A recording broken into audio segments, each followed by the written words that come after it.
What's up, everyone? We are back, and I hope everyone had a great holiday season.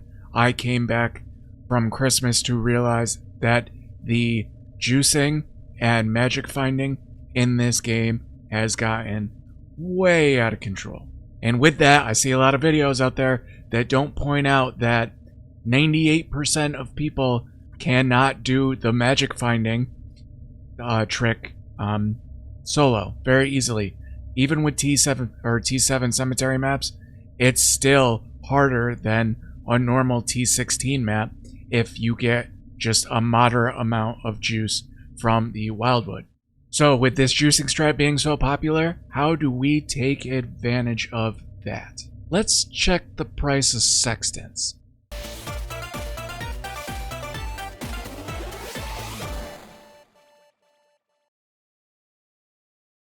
Alright, so before we get into it, please make sure you like and subscribe if you are not subscribed already, and get followed over there on twitch.tv/safeontalk, where I am streaming all of the time.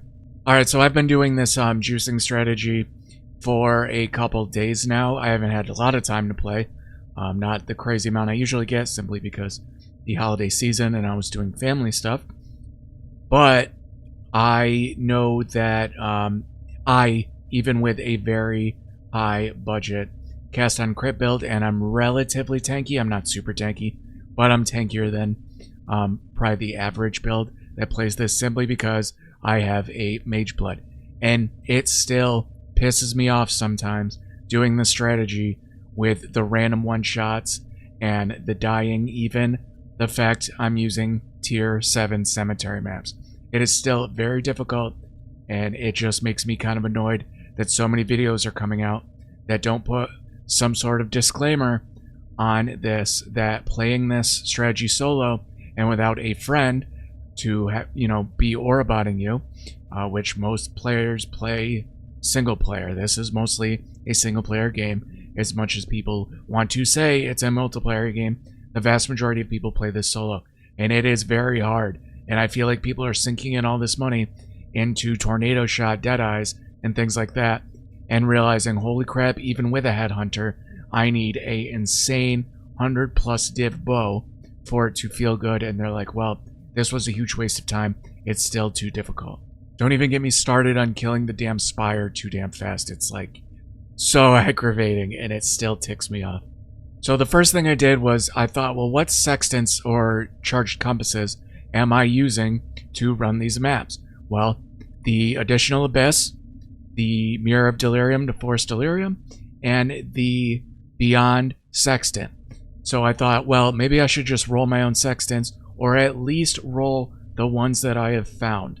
You do not need to go off and buy sextants if you are not doing the juicing tier 7 strategy and you're just running normal maps at tier 14+, and you are using the Searing Exarch altars. You are going to find quite a few altars that make the Searing Exarch packs drop Awakened Sextants, and you get Awakened Sextants very fast.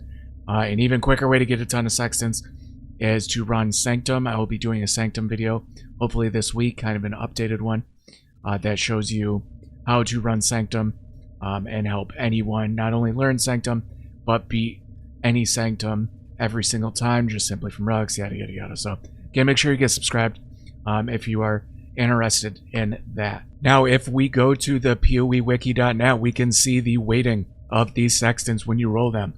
What that means is the lower the number here, the more rare it is to drop. You can see there's some 250s, 500s, 500s, 1000.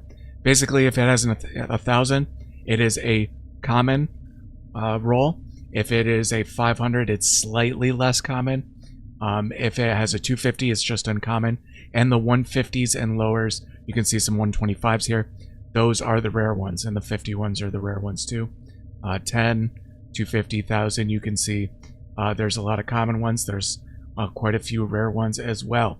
Now, the sextants we use are not that ridiculous. For example, the first one, the Abyss, is a default of 250. That just makes it slightly more uncommon, but not crazy at all. Another one, and the biggest one, is the Beyond one, and that is also a 250. That is the elevated Sextant version. You can see that's why it says 15 uses. 250 for just the regular Sextant version. And then the third one, the Delirium, is rare. It's more rare. It's at 100. So if we go back and look, and using Awaken POE Trade, the link is in the description. It is a very good program that makes it so you can price check things. We can look how ridiculous these just slightly uncommon Sextants are. They're already on charge compasses. We'll go over that at the end of the video, how to roll these, the strategy and what you do. It's super easy. But a lot of people already know it, so I'm going to save that to the end. You can watch it if you just need a refresher. But the Abyss one that's just slightly uncommon is about 75 Chaos. That is a lot higher than other seasons. Keep in mind, the whole point of this is more Sextants are now in the valuable drop pool for rolling these Sextants. So you have more options for really big ones. Also, a quick tip, when you hit Control D, usually if you have this on any currency, it will show it in Awakened Sextants. This is incredibly annoying. I would much rather just sell them for flat out Chaos or Divine in certain situations. And the way you change that is you hover over online. You can just change this to Chaos or Divine or both orbs. And you can see 75 for the Abyss Scarab. The more rare Delirium Scarab comes in at about 155 Chaos per. It is slightly more rare, but it's still not crazy. You still will get this relatively often. And lastly, the most ridiculous thing ever on a 250 weighted Sextant. The Beyond Sextant, where it just puts forces beyond onto your maps because of this magic finding strategy. This thing is worth 1 divine per, which is absolutely batshit insane and amazing for people that want to take advantage of this gold rush of the magic finding that isn't able to do it or doesn't feel like putting all that time and effort into a map, just wants to make some quick currency, roll some Sextants they found. This is absolutely crazy. I find 1 to 2 of these every time I roll 50 Sextants, which doubles the amount of the amount that those Sextants were worth. You can get them for about 55 to 58 per divine. You'll see some listed at 60 Sextants for a divine. Those people never seem to answer. It's a pain in the ass. So we'll say about 1 divine for 55 to 58. Not to mention all the other Sextants that are worth a bunch. Like Enraged Strongbox. I have some Enraged Strongbox if I can remember what tab I put it in. The Enraged Strongbox. That is relatively just uncommon. I think it has a 250 weighting as well. That is still worth 75 chaos. You can see I find these all the time too. The Legion Encounters, I don't know if that's worth anything. 10 chaos. There's a lot of stuff that you can sell for 10 chaos plus. So it is incredibly profitable right now. And I know this because I've been rolling my own Sextants, and not only are they paying for themselves, but I have moved only to using the Abyss Sextant. I don't use the Beyond anymore. So I just sell these. I get plenty of Abyss Scarabs, and I still make profit even without selling the Abyss Scarabs for the 75 chaos. So incredibly lucrative. What's funny is on this tab you can see there was a point that also made me want to make this video, that I did a Magic Find Tornado shot, and I had a Headhunter, and I had a 60 div bow, and I had relatively nice gear and nice Venter's Gambles, and it felt like complete trash, and I hated it. Even doing the tier 7 cemeteries, it felt absolutely awful. I said screw this, sold the bow, sold the Headhunter, bought my Mage Blood back. I was like, I'm going back, cast on Crit Ice Spear, and thought, wow, so many people are going to sink so much currency into this, and it is still going to feel terrible, and it's going to make them hate the game.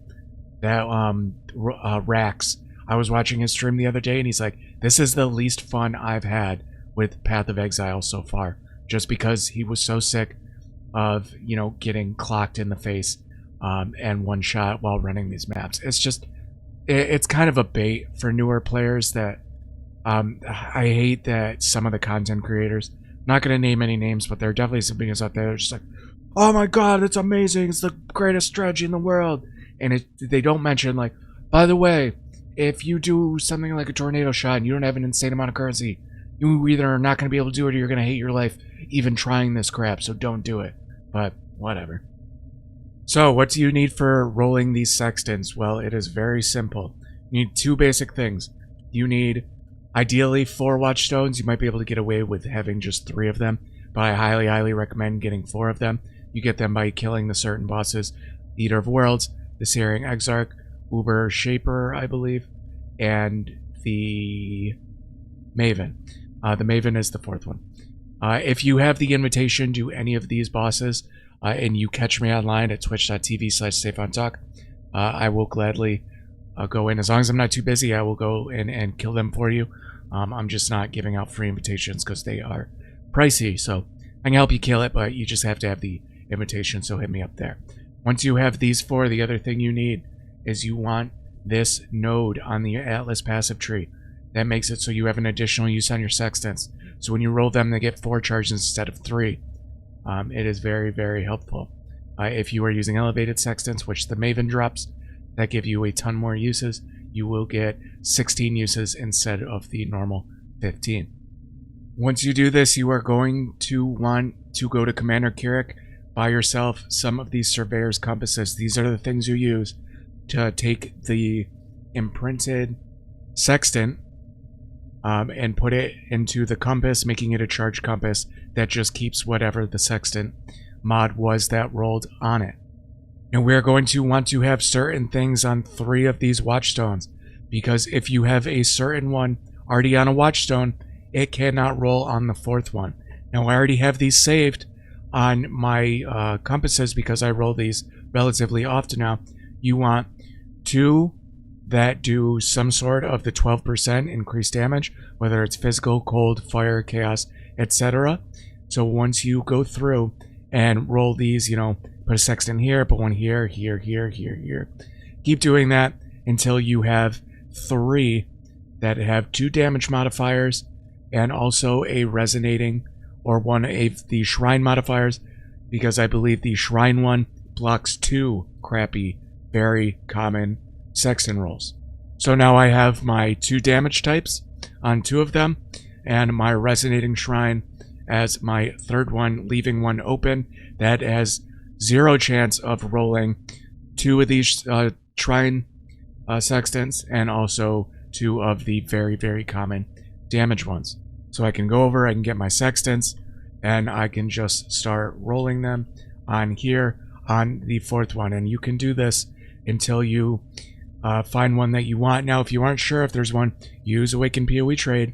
Hit Control D, literally on the watchstone, and it'll tell you if it's worth anything. Now, this is about 7 chaos. If you really want to min-max this as profit, you can gladly use a Surveyor's Compass and just click it, and there you go. It takes it off the Voidstone, puts it in there. Now you have a compass that is worth, you know, the 7 chaos that we're talking about. But you can keep rolling this, and if you are not sure if one is worth something, you can keep doing it. But you just keep doing this until you find certain ones that are worth it, or ones that you can use, because some of these are relatively helpful. There's an enriched strongbox right there. That is worth, again, we talked about this, about 80 chaos. So I'm going to use Surveyor's Compass. There we go. There's 80 chaos that easily, and I still have a bunch of sextants left over. Well, that's it, guys. That's the very short and simple way of rolling sextants.